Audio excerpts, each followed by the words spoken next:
I'm going to demonstrate a during reading strategy called Picture This to help students acquire vocabulary. In this case, idioms.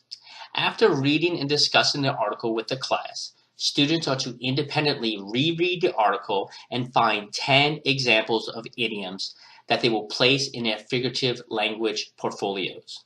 In their portfolios, students are to draw the literal meaning of the idiom, they are to paraphrase the intended meaning of the idiom, and they are to use the idiom in a sentence in order to show understanding. Here are the standards for the lesson.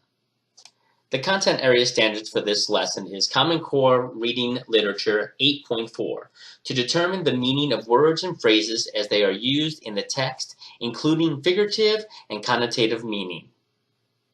In order for students to meet this standard, they have to recognize and understand what an idiom is and the differences between the literal and intended translation of this figurative language. The English Language Development Standard is to use common idioms and some analogies, e.g., shine like a star or let the cat out of the bag, and metaphors.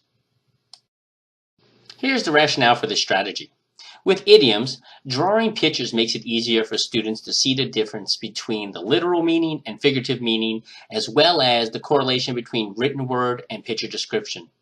By using figurative language portfolios, students are able to organize their work while allowing comparison to other forms of figurative language. Portfolios also serve as reference tools for students.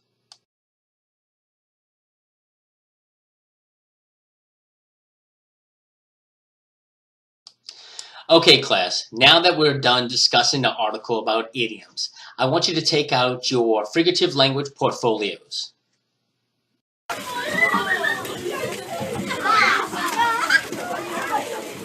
Okay, great job, class. In your portfolio, you have a graphic organizer for figurative language that looks like this.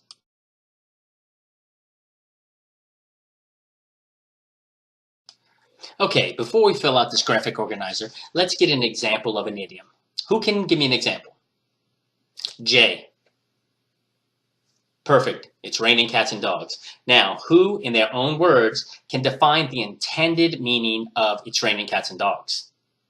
Jen? Great. It's raining really hard outside. Perfect. Now, who can use this idiom, it's raining cats and dogs, in a sentence? Lacey. Outstanding. I am soaking wet because it is raining cats and dogs outside. Perfect. Okay, now let's see how this information is used in our figurative language portfolios. Here is an example of how to organize your graphic organizer using the idiom example from our class discussion. Notice under the figure of speech box right here, we have our idiom, it's raining cats and dogs. Under type of figurative language, we put in idiom. Now, under the picture box, this is where you're going to draw the literal meaning of the idiom you chose. In this case, we have a picture of a guy holding an umbrella as dogs and cats rain down on him.